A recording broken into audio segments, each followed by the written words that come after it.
Thank you, Ivy and Carol, and good afternoon, everyone. My name is Wainie Youn. I am currently the Associate Vice President of Equity and Special Initiatives for United Way of Central Maryland in Baltimore.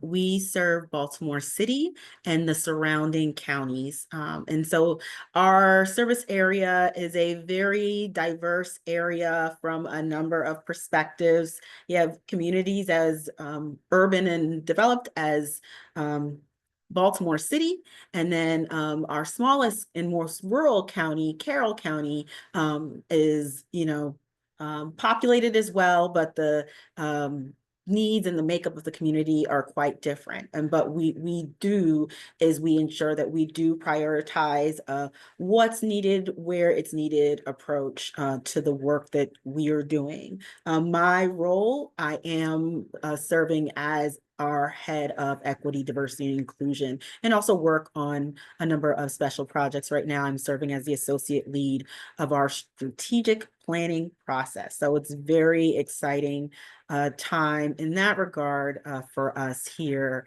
at United Way. Prior to United Way, I was in the National Federal Disability Policy space. I worked for the Autism Society of America. So working closely, advocating on behalf of people with disabilities. I was a director. My last position there was a director of advocacy. So our affiliate leaders that would come from their respective communities, prepare them for their Hill days, working closely with our chief public policy officer to prepare for those Hill visits. And basically as a two-person shop, all things related to public policy. And then there's also a national consortium for, at the time it was called Citizens with Disabilities. It's now called Constituents with Disabilities. And so it is, for folks that are not as familiar with the wide ranging areas in this space, that there were, I believe, like well over 50 plus organizations that really work together to help advance outcomes for people living with disabilities so they could live their best lives. And ultimately, what I believe and who I am at the core is someone that is committed to civil rights and ensuring that all people have access and resources and tools that they need to be successful. And that's been a thread throughout my life. And so I am really grateful to be with you today and look forward to this presentation. My presentation will really focus on some high level insights for considering building a inclusive and welcoming organization, one that is certainly reflective of the communities that we serve. Some tips you might want to consider. And I want this to be as interactive as possible. As was stated earlier, please don't feel pressure to keep your camera on. You don't need to feel pressure to engage. This is not intended to be a burdensome session for you. So, acknowledging that folks might be entering this space, navigating some real life or work related challenges. And so certainly want this to engage as much as possible, but please don't feel pressure not to do so. Next slide. So for our session today, we are going to just give you a high level framing of where we are in terms of the moment, why this work still can be a priority for everyone, regardless of the sort of sentiments and in the environment and the local postures that local challenges and local sentiments around the varying opinions related to advancing and promoting and supporting diversity, equity, and inclusion in our work. Talking a little bit about some tips for those that might want some guidance and suggestions and recommendations around what it looks like to consider bringing people as you look at our communities from all walks of life to contribute to our workplaces and our organizations, thinking a little bit about that approach also with our boards, and then just a touch of some resources that I thought would be helpful to all of you. And I think what I want to start with, I know we have a poll, but one of the things before we launch the poll, I just do want to note is that I recognize that this is a touchy moment, we'll say, to put it politely, for really being in this space of equity, diversity, and inclusion. We've certainly seen the strong viewpoints from all corners. We've certainly seen the different interpretations of what we know is legal and fair and just, from, what we see coming from some of the, executive orders at the federal level, having to navigate that, the realities of that with organizations that we've seen wholesale have really taken unique approaches, and that's including our United Way network. What that work looks like for me here in the greater Baltimore area, an area that is just diverse from political perspective, persuasions, as well as just people of different backgrounds, to some of our other communities where at every level there's just some pushback. And so what does it look like to make sure that you're still positioned to meet the needs of the communities that you serve, to make the type of impact, to have an informed strategies that do incorporate the various perspectives. So I'm going to shift to the next slide. The first question is really, the goals for this session, as I mentioned, talked at a very high level, just some strategies for both a board development and talent acquisition. Talked a little bit about just the work and where it's taking place, and an acknowledgement of that. I acknowledge, just full transparency, I am at a larger United Way. Although I'm a team of one in terms of staff, I am at a larger United Way in a major metropolitan area, in an area, at least at the state and local level, that is a bit more favorable to this work.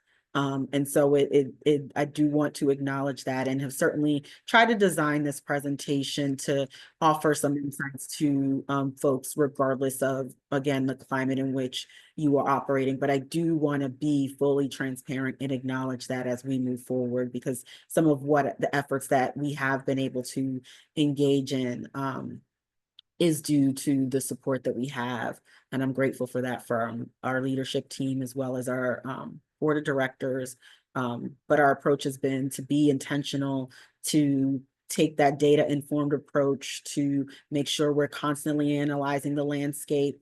And as every organization is doing, being mindful of risk at all times.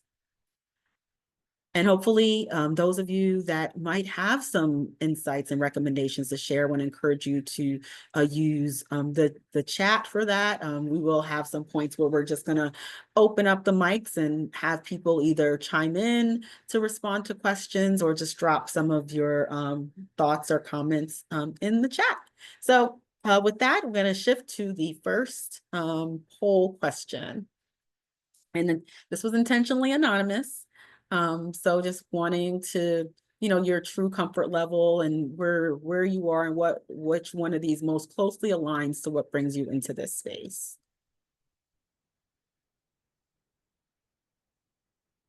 And it looks like about 50% of the room has answered already, so I will give it a little bit. And then, Wainie, do you want me to share the results so everyone can see them? Yes. Perfect. So I think we can. I think that is everyone now. Yeah, just about. So this is promising, that the folks in this room are very much eager and ready, and hopefully that means that you too have some interesting best practices that you've been able to employ locally that you can share as well. And everyone here we know is just interested in deepening their impact in some capacity and learning more. And so this is promising. I wanted to also just have this sense to understand, who's in the room, and if there was, we had a couple of folks in the second bucket that we would spend a little bit more time in that area as well. Let's shift to our next question.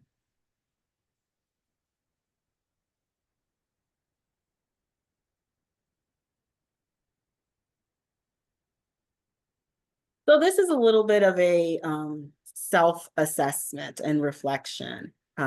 We know that when we consider bias, that part of what is important is for us to be open to looking and really examining our own behaviors, acknowledging that we all come to the table with bias, and recognizing that acknowledging that bias doesn't necessarily make us bad people, but it is a reality that must be confronted whenever we make decisions, and certainly in the space of this talent acquisition and recruitment in that process, and the touch points along the way. We have seen from the very start to even close to, decision making, how this can show up. We can share the results here. And as we can see, most of you are somewhat confident, cautiously optimistic.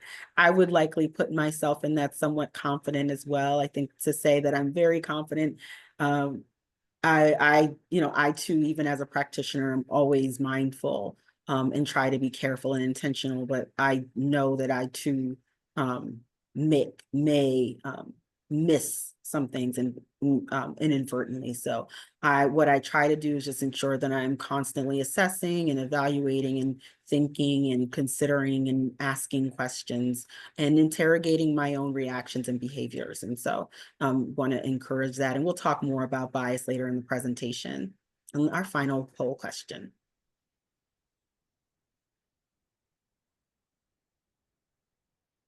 And this last question is about your board. So this isn't really a personal question. Those of you that, I know we have some, may have some alums on this call today, but just where you would consider your board to be. Is your board 100% on board, full steam ahead? This is a business imperative. We must proceed. Is it, there's some comfort level. We recognize the importance, but still a little bit nervous given the implications of some of what we're seeing at the federal level. And then are there any that they just are, we need to table this for now. Let's rethink how we move forward in this space. And it looks like 69% have answered the poll. So if anyone wants to get any final responses in, you have a couple of seconds to do so. Otherwise, it looks like it's trailed off. So, oh, I lied. I will go ahead and end the poll and share those results now. Again, you'll note in the room, it's pretty promising between emerging. It's a large number emerging, but emerging is a good sign. That means that, continuation of building the case and a continuation of sharing resources and really helping your boards to understand how it is possible to continue to have the focus. And for the work that we're doing, many of us at our United Ways, if we're centering community, how can we center community if we're not centering that our communities all have differing needs? So the hope is that as we all are engaged in this work, that we continue to find ways to help move our boards along wherever possible, but recognizing that for some, that reality is, really bottom line, and that's okay too. It doesn't make the organization a bad organization because due to their assessment of risk, they have decided to roll back. It's unfortunate that that decision would need to be made, but certainly understandable given one organization's approach to how they might move forward. So we're going to stop there with the polls. And so the idea again with the polls is just to give us a sense of who's in the room, what brought you here today, and what some of the challenges and considerations that might be facing. Let me put this down so I can put that. So why does having an inclusive workforce matter? Is it just a nice to have? Is it simply because we know it's the right thing to do to say that we love inclusion, we love DEI because that's the right thing to do? What we know, and I have a subsequent just some data, we know that not only does having different perspectives around and being open to different lines of thinking, that adds value to our organizations. It adds value to us as people. We're all from different backgrounds, come from different communities, come from different lived experiences, born in different generations. We have different looks to us, and we have different worldviews. And how will we learn if we are not exposed to differing opinions and viewpoints? But not only that, it allows for innovation to come into a space. It allows for flexibility and broad thinking, looking beyond sort of the laser focused boxes that we might be wedded to, where we not open and exposed to a variety of perspectives. Personally also, and that is correct, you do get real experience. That real experience is also important. If you don't have access to that, you're dealing in the space of anecdotal data, and nothing is more impactful than that sort of lived real experience and perspective. Not saying data of course matters, but those real experiences are critical. It allows for people to truly feel valued and feel seen and feel as if they actually belong. Having a workforce that has that lens of centering different voices, creating different pathways for people to speak up and have their voices heard. Leadership that is open to hearing from different areas of the organization. It's important because we're in this nonprofit sector where we all are passionate about making a difference, right? So that external validation continues to be there, and that external validation drives us. But when you also have that affirming experience in your workplace, that really takes the impact you're able to make to that next level. And then fairness, again, recognizing that, when we look at examine our policies and procedures, when we take into account, the implications of how implementation of certain policies might impact different individuals and communities differently, it allows us again to create that stronger sense of where employees again do feel affirmed, appreciated, and that strong sense of belonging. Next slide.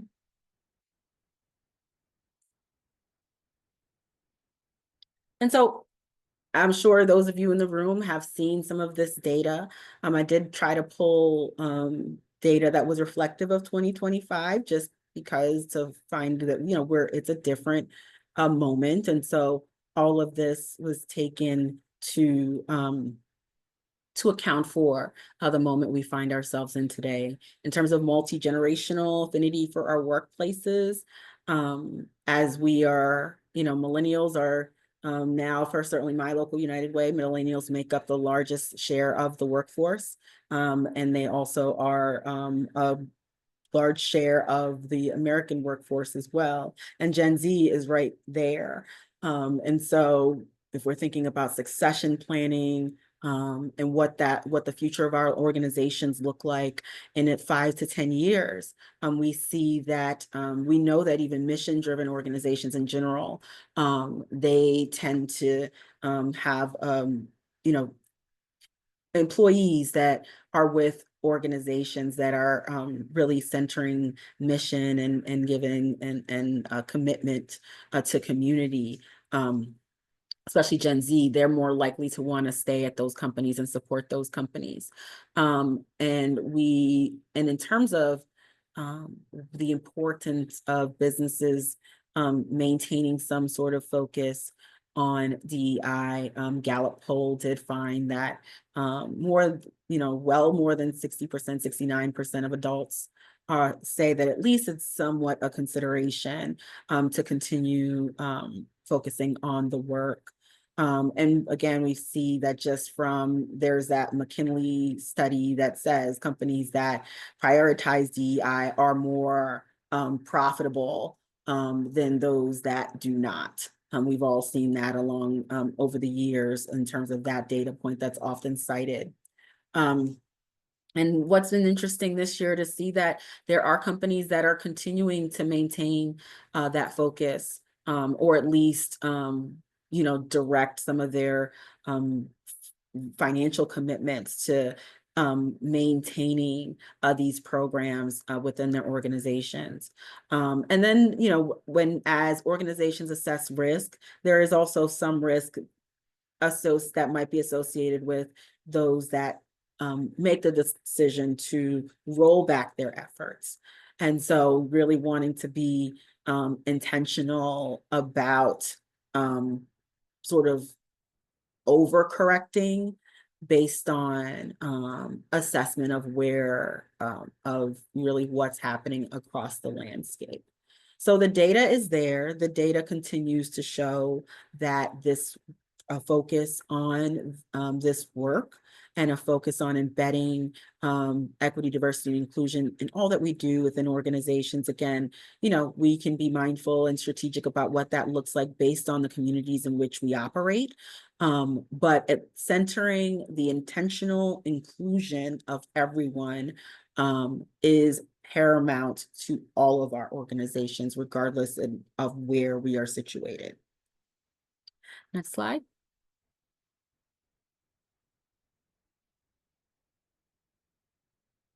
So a little bit about talent acquisition and retention. So you're now ready. You're looking, you have a position opening, or you're really assessing your organization as you're looking at what are the roles that need to be filled in the organization. What are those skill sets that individuals should have? One of the things I recommend that is not included here, if you're not already doing this, you do want to just annually do a wholesale assessment of analysis of your organization every year in terms of just the overall breakdown. Most companies are doing this. It's pretty regular in terms of just understanding who your workforce is from not only the racial and from ethnicity standpoint, breakdown, gender, uh, and generational, but really just understanding across the organization where it's reflected at the various leadership levels. We also, at our local United Ways, we look at, leadership top to bottom. We look across our different divisions and what that representation looks like in those divisions and departments in the organization. And again, we look at that from a number of standpoints, and we'll later on touch on some of the board pieces, and we consider that as well. And so that is certainly really a starting point that I do want to encourage, that really, again, benchmarking that, of course, in terms of what the makeup of your community is, and doing your best to ensure that that is reflected in some capacity on your talent. do we have any resources recommendations for doing annual wholesale assessments? So that is a cost. We were able to do that at our local United Way, just assessing our organizational overall culture and policies. Is that the question? So we were able to bring in a third-party consultant to do that for us. That is an expense. I will be fully transparent. If you're able to find a practitioner, someone, either a organization or consultant, it's well worth it, because certainly we were able to, one of the results of that assessment was we had some significant changes we had made to some of our existing employee policies. And so everything from more gender inclusive language, less punitive language that didn't allow for employees to take risks. We had already started down the pathway of one of our policies in particular. We know family is composed of many different things in different communities. And so evaluating the definition of family to be one more inclusive. And that was through the results of having an external consultant come in. And again, I want to acknowledge that is a cost, but if you are able, either grants or tapping into, so what I've benefited from too is I try to make connections with DEI leaders in some of our local corporate companies that are partners to United Way. And so certainly that's a vehicle for just, again, that partnership and relationship building could lead to openings for additional, either insights regarding resources. I won't say to tap into that as a funding, because that's source, because you want to be strategic. I know, don't want any development folks jumping down my throat here, encouraging you to go out on your own in terms of the workplace partners. But I think that that's also a starting point. Schools are also, if you local universities, might be a resource, but it is a cost. But if you're able to do that, highly recommend a third party consultant. And so just some tips around again, we know job descriptions, one of the areas from the standpoint of, are you examining, and we'll go into deeper detail about that. But so yeah, some of the considerations, looking at the job descriptions, examining where you are identifying potential talent, what you might want to consider within the interview process. And then also, as you think about the stay, making sure employees continue to want to grow with the organization. What are the supports and resources that are in place that you want to have? Next slide.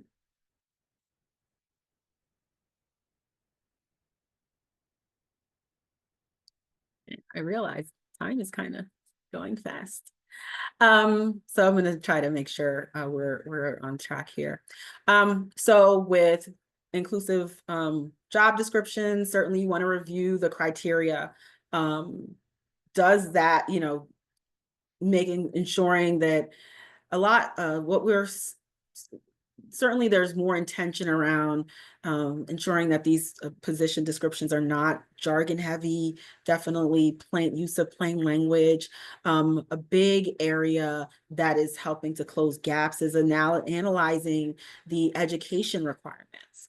Does this position really require a bachelor's degree, or is that something that is a nice to have?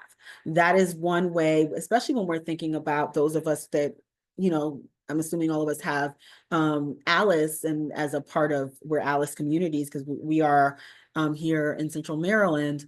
If people are going to have the resources and obtain access to other of areas in our work to build, to close the gaps, and so increase access to opportunities. And let's say an individual, not saying everyone on Alice does, we know Alice is just as diverse, from education level to family structure, race, ethnicity, gender, etc. But we know that how are people going to advance if we have some of these requirements that, if we really think about the needs of the role, may not be required, may not be necessary. And if someone has been able to demonstrate that they have the capacity to do the job, and the job doesn't require any sort of specialization or licensure or anything of that sort, really want to assess that when you're looking at the employee and when you're looking at job categories. And again, one of the areas too, I'll just touch on briefly, is we in Maryland have to include, there's recent legislation, I think within the last year, salaries, and that's important. And so we do include now on our external postings, and we didn't started doing them internal as well. And so it is a great to see from employees, they appreciate it, going from even when an internal position is posted to not knowing, and you don't know what your colleague is making. So, all of that to now having that data point has been really helpful in terms of just, again, increased transparency. And so being compensation, being open about what that looks like, even if it's just a range, but certainly incorporating that as well.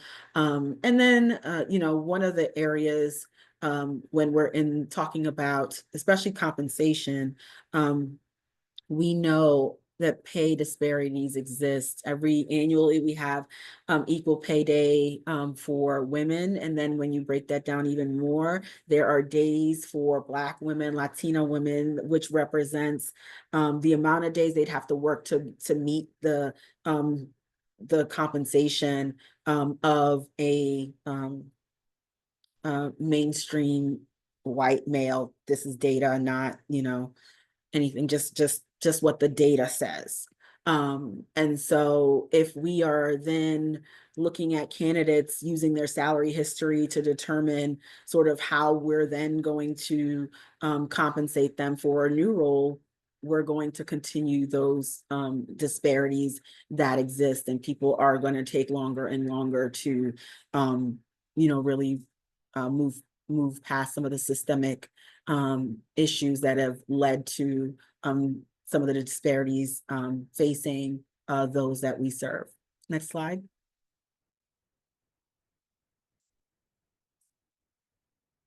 Candidate sourcing is another area that is very important.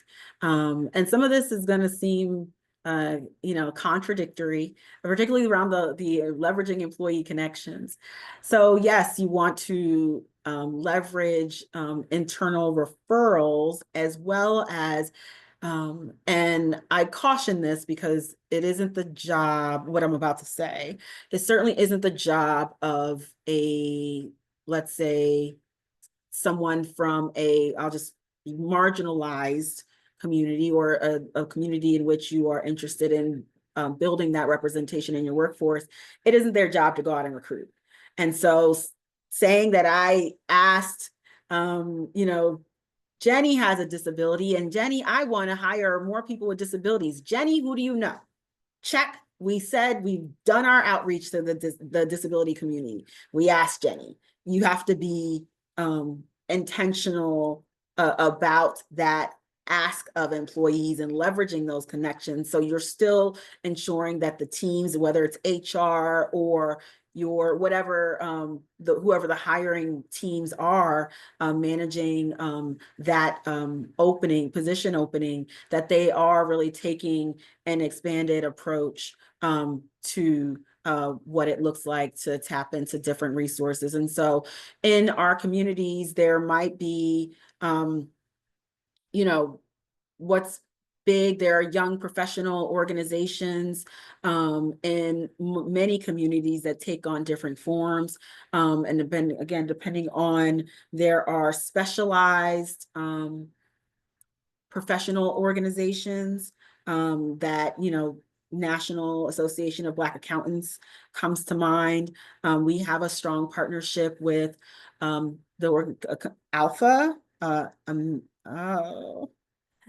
I want to say Association of Latino Association of Latino Professionals.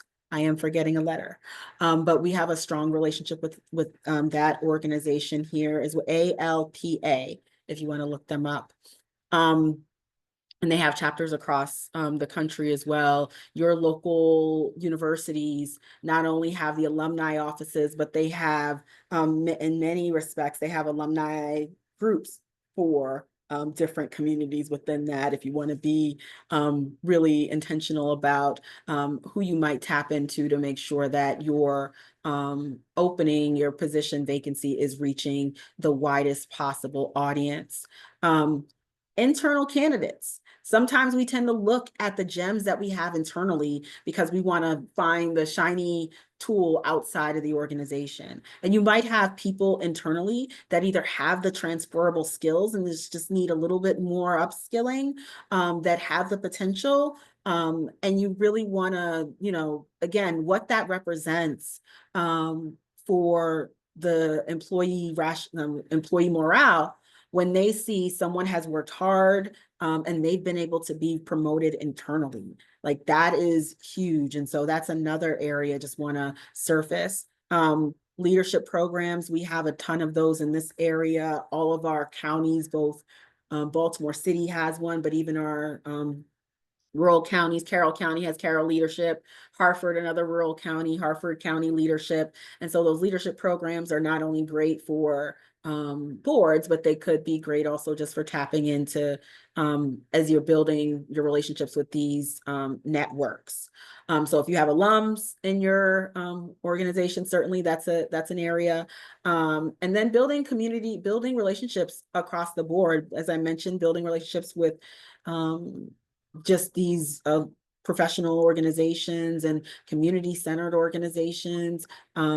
Maybe your community, there are, again, a number of the chambers, not so much, but I mean, there might be like, I know in one of our counties, we have a young professionals arm of the chamber, and granted, many of them are entrepreneurs, but again, the networks that you might tap into as well, will enable you for that. And then we also, you've got your in the space of professionals, your Divine Nine, your historically Black fraternities and sororities at the alumni level, that also have a lot of reach, and a lot of other really women's community-centric organizations that you want to continue to build those relationships with in your community. So do some relationship mapping. What are those, who do you know that could be indirectly connected, and encourage an introduction, because that certainly can help to build your awareness and build awareness around the opportunities that exist at your local United Way as well. And absolutely, Ivy, to your point, that it will in fact affect morale if every time there is a vacancy that the company continues to look externally, and that is never good. And so you really want to invite as many folks as possible, and you want to look internally as well as externally at the potential. And if any other what's worked well for anyone on this call you want to share with others, particularly if you're in a community that isn't quite as resource rich as, say, a big city, but you still have a lot of strong networks that you've been able to tap into from either the workforce perspective or your board governance. I'm going to try to work through these next slides pretty quickly. The next one is about the interview process. And so just want to flag two things here. One, you just want to have a standard process across the board. You certainly want to have an inclusive hiring panel, and especially around structured questions. You want everyone working from the same sort of baseline. And so that just, again, creates some level of fairness. Certainly with interviewers, you want to have that sense of letting them know that, again, acknowledgement that bias exists. You might have an interpretation of how someone is, how someone, the viewpoint of where they went to school. and your view of that institution. And so then because you don't feel strongly about that institution, that then affects your view of this individual. You might have some, more insidious, more, just negative views on various populations, and you let that color your perspective in the space. And so really wanting to recognize and acknowledge bias at all costs is certainly vitally important. Some of what we've also seen just in terms of candidate selection and then moving to the interview process, blind, anonymous, not blind, sorry, I'm trying to be less ableist, anonymous candidates, so removing anonymous resumes, removing names, and just looking at the positions and the resumes overall, trying to remove anything that might, again, prompt some sort of unintentional bias. Next slide. Can I ask a question? Yes. So specifically around the interview process. So I'm in agreement, I like everything that you've said so far. Culture eats strategy for breakfast, right? And I've been burned on having a bad culture before. And the organization I'm currently interiming with really focuses on culture. So we outsource our hiring to an organization. They find quality candidates. So when we bring a candidate in, we know that the candidate can do the job. And then we're interviewing for, I think the best way to say it is fit. And I know that's my thinking. My question to you is, when you're trying to help when you're interviewing for culture, suggestions on how to reduce bias, because that's my experience is that's where bias likes to show its face, on the very edges, right? And yeah, so that's my question. So what I would encourage one to do is to focus more on the needs and the role and not culture. Because, and I have something here, culture fit versus, culture add.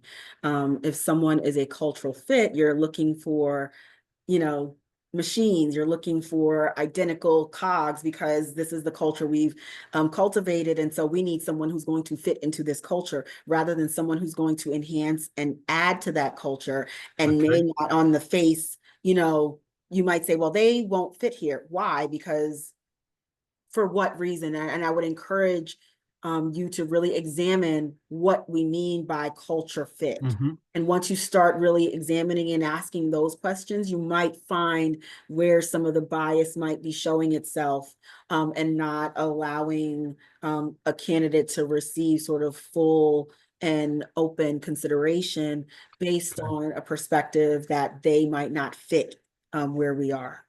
I like that culture ad. So, and what the organization I'm with right now, what they're looking for are those, the uh, all hands on deck. It's a small organization, so it's the ethics, it's the get the job done, it's the innovation, it's those types of things, not the replica, not looking for a bunch of soldiers that look the same and do the same thing.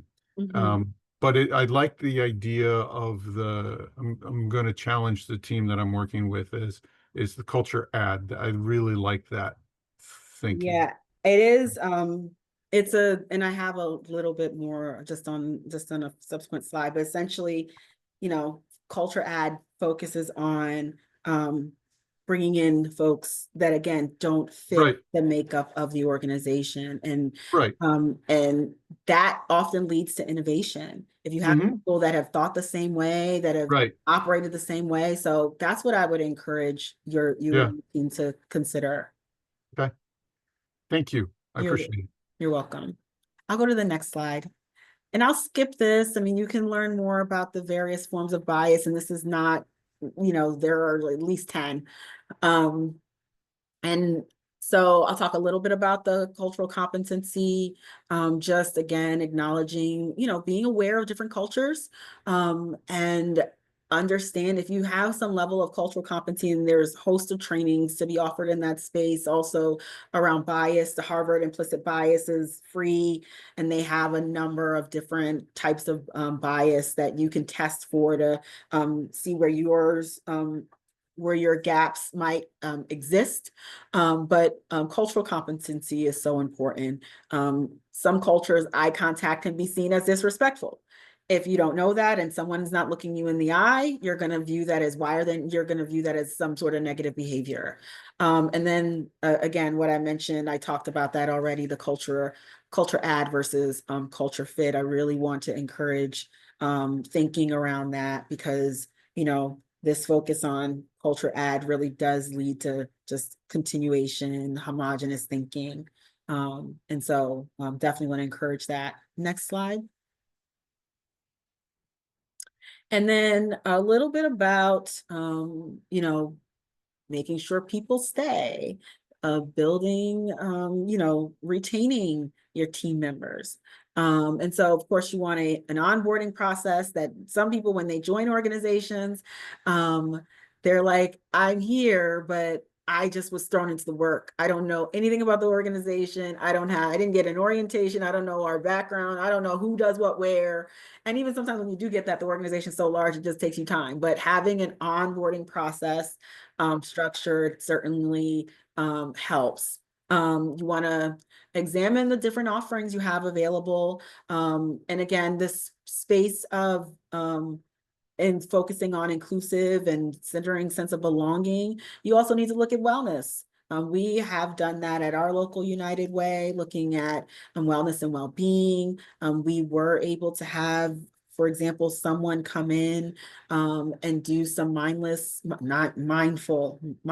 excuse me, not mindless, exercises with the team.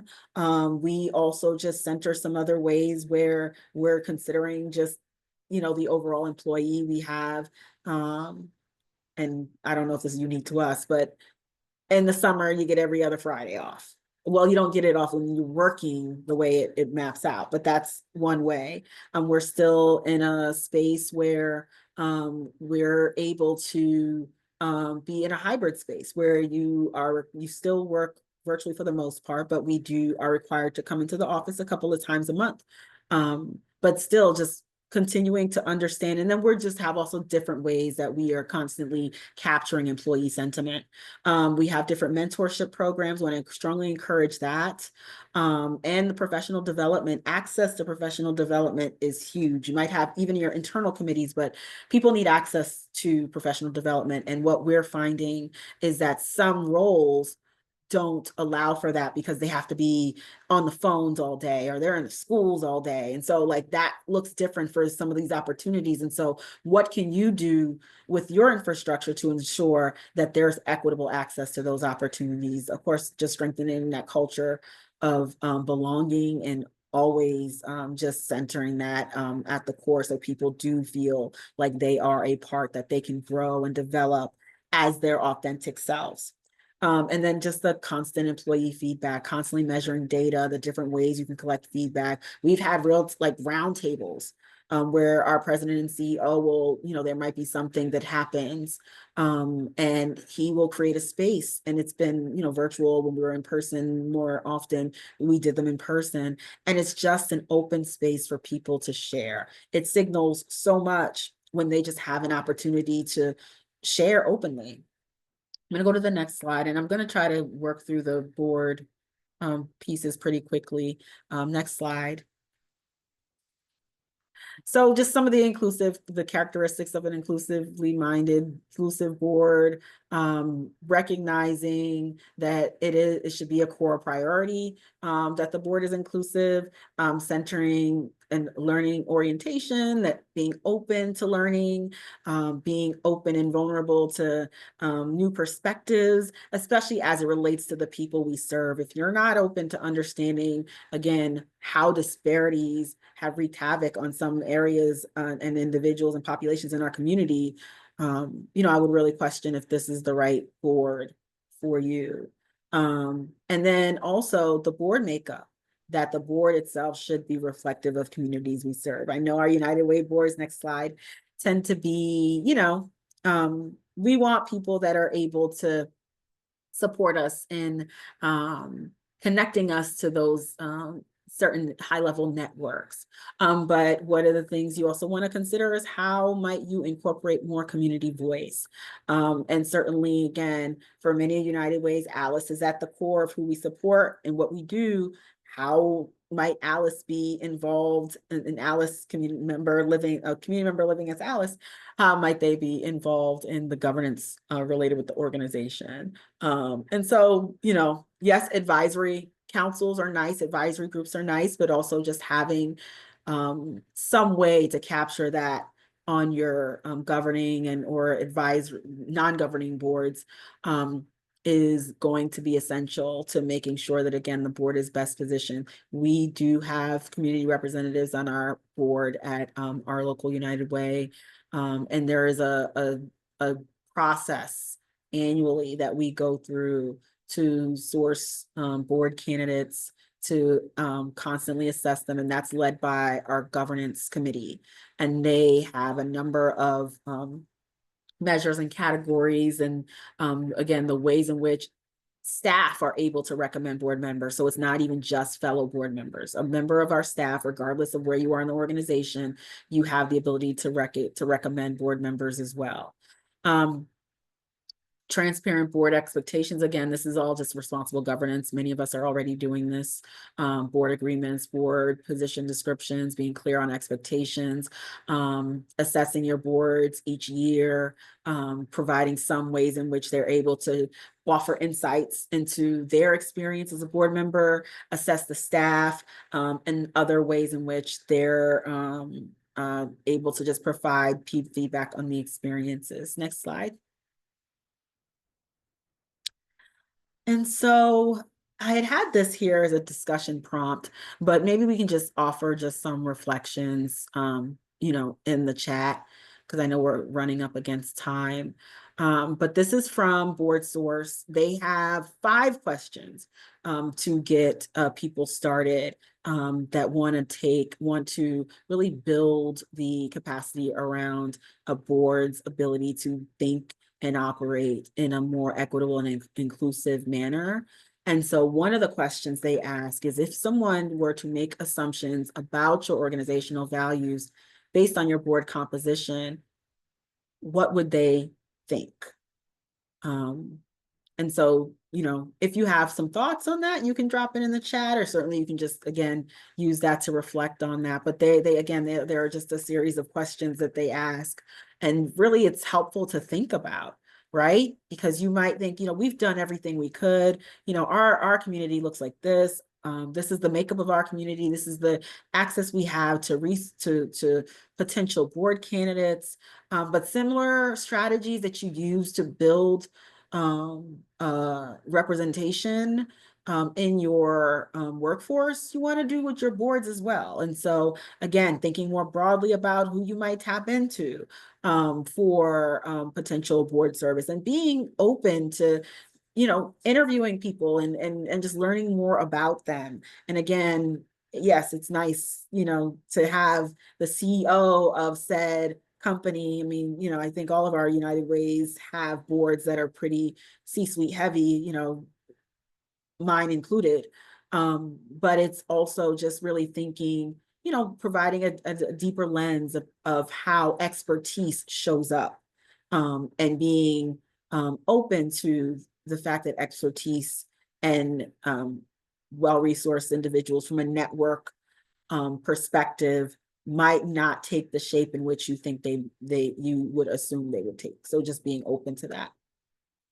So reflect on that. And then also, if you do have, like, most of, the data at the beginning, it seemed that most folks here were pretty well or on the journey of their board's inclusion efforts.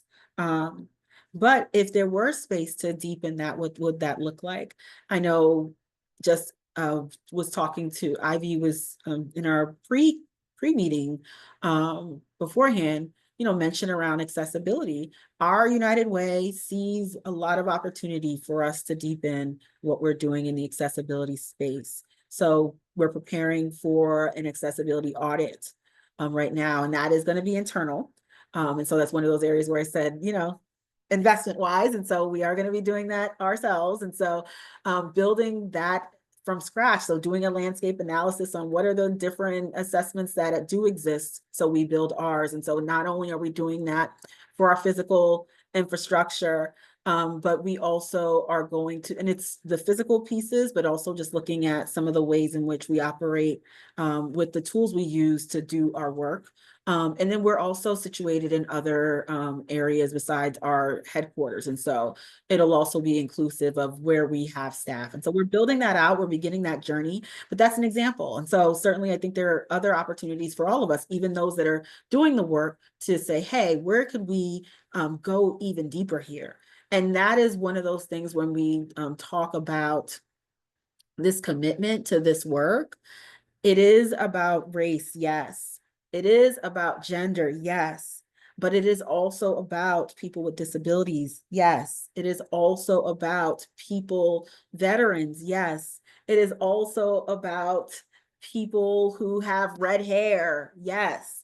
It's yes and. So I want to just really caution folks that sometimes with this positioning that it's like, oh, it's not just about race and ethnicity, but it is. And that's okay, but it's also about these things. And one of the ways that we can continue to do the work, even in this climate, is to show that when we're talking about inclusion, again, we're talking about every single person, and we're recognizing that everyone has unique needs, and that is okay. And so continue to just say that, like focus on that. It's okay. And I think the rest will work itself out, but it's definitely, it is an and. Like I want to just not, it is and, because it all matters. Next slide. I think we're nearing the end. Yes, so I found this quote. I like this quote. And I found the quote, but I could not find who to attribute it to. So just unknown, but it's not mine. But it's not instant. It takes time. There are starts and stops. Certainly, we've seen that even throughout society. There's progress and then there's rollbacks. There's progress, we leap forward, and then we move backward. But the important thing is to continue. And so for those of you that might be in spaces where it's a little bit more challenging, or even if there's some strong support, but that strong support exists today, tomorrow could, signal something different, that regardless of what form it might take, that just continue to be mission focused, continue to, again, recognize that when we consider, again, I go back to that United Way definition about equity, the intentional inclusion of everyone in society. We have to keep that at the core, and particularly with the people we serve. As I said earlier, we cannot authentically serve the people within where we live and where we work if we're not recognizing who they are and what makes them up as people. We're not all one. We don't all look alike. We're not all the same age. Well, we certainly aren't all, skin types, hair, height, any of it. So, we have to acknowledge that. And I believe that's the last slide. And so I do have a resource slide, just some that have been helpful. National Council of Nonprofits, they have some great resources for running a nonprofit. They also, just those of you that might have an interest in legislative tracking around what's happening at the executive level, the federal level, related to all of the executive orders, they have an excellent tracking tool. I use that. We have a public policy team is also on top of it, and worldwide has public policy team that's on top of it, but their tracker is excellent. For those of you in communities where the climate is not as favorable to your D&I efforts, I want to point you to SHRM. They have being, belonging, equality, I forget what the A stands for. I want to say acceptance. And the last one is merit. I will only say, merit is a word for some of us in this space, because DI and merit are not, opposing um, points. That I think when we embrace that notion that somehow if we're operating and utilizing DI principles that merit isn't present, it doesn't send the best signal. But the beam might be something worth looking into, again, if you're in a market where the work is not as favorable to you. There's a local organization here that based in Maryland, Associated Black Charities. They have a series of 10 essential questions for grant making, for your workplace culture, that you will ask. And this is definitely more for those that are really deepening, that they are knee deep in equity, leaning into concepts such as racial equity. That's a tool where you might want to, that organization is great for that. Winters Group has a lot of great resources as well. And follow them on LinkedIn. They have a lot of sessions as well. If you have your local in Maryland, it's the Civil Commission of Civil Rights. They have a lot of free trainings, and they could also be an assessment resource for you, possibly, or at least point you in the right direction. And ours in Maryland, you name it. There's one about know your rights. There's one about legalities around disability. There's one around LGBTQ plus individuals in the workplace and their rights. So, and those are all free trainings. And so you might have in your state or community either a civil rights office, an equal opportunities commission, someone doing this work. I want to encourage you to reach out to them too as a free resource. And Textio. So I'm new to Textio, but it's been referred to me a few times. They have various learning definitely around this area of inclusive hiring. They also have premium tools where if you want to do an equitable check of your job descriptions, there's like an AI tool for Textio that enables you to do that. So that's just some of the tools that I recommend. I've utilized others that I did not include here, but for some of these might be helpful. I lean into every opportunity I can to jump on a free training or in-person workshop. Again, the schools, your local universities are going to be some really valuable resources for your guest speakers. The libraries are also a really good resource as well. Don't forget those. Our libraries here are doing some phenomenal programming, and it's all free. So just want to really encourage you to leverage as many resources as possible. And with that, I'm gonna turn it over to. I'll take it, don't worry. Thank you so much. I have made a list of all of the resources that you shared and some extra ones that I thought of, and I'll make sure that those go out to everyone, as well as with the slides and the recording link and all of the things. And then I'm just gonna say two things really, really fast and then hand it over to Carol. One, thank you again to our event sponsor, Front Stream. And then if you guys wouldn't mind, there's like a 3-question survey at the end of this call. If you guys wouldn't, it would be really, really appreciated if you guys would fill that out, and then we can just make sure that we're putting on the best events for you, and send over any feedback that we can over to Wainie and our events work group. Thank you, Ivy. Well, I want to say a quick introduction to David Nicole, who's here today representing our Diversity, Equity, Inclusion, Belonging work group. So David, I want to just give you a second to share a few words. Thank you, Carol, and thank you all for joining us today. United Way, or 20-year United Way veteran, currently doing some work elsewhere, but really love United Way Next and love the fact that we believe in belonging. And would like to invite any and all of you, if you're interested in helping us figure out how to live our commitment of belonging at United Way Next amongst all of our membership. We are looking for folks to join our Diversity, Equity, Inclusion, and Belonging work group. So would love to have you join us. Just reach out to Carol and she'll connect us. Yeah, that sounds great. Thanks, David. And I want to give a big shout out to Wainie. It was about a year ago that we had our community roundtable in November of 2024. And she was one of the individuals that had agreed to be a guest speaker in 2025, not knowing exactly the challenges we might face and the landscape that we've all endured. But I just want to say thanks to each and every one of you, especially those who are in this work each and every day, to stay the course, stay focused on what's next for you and your organizations and your communities. And with that, we'll look forward to seeing you sometime in 2026, if not before.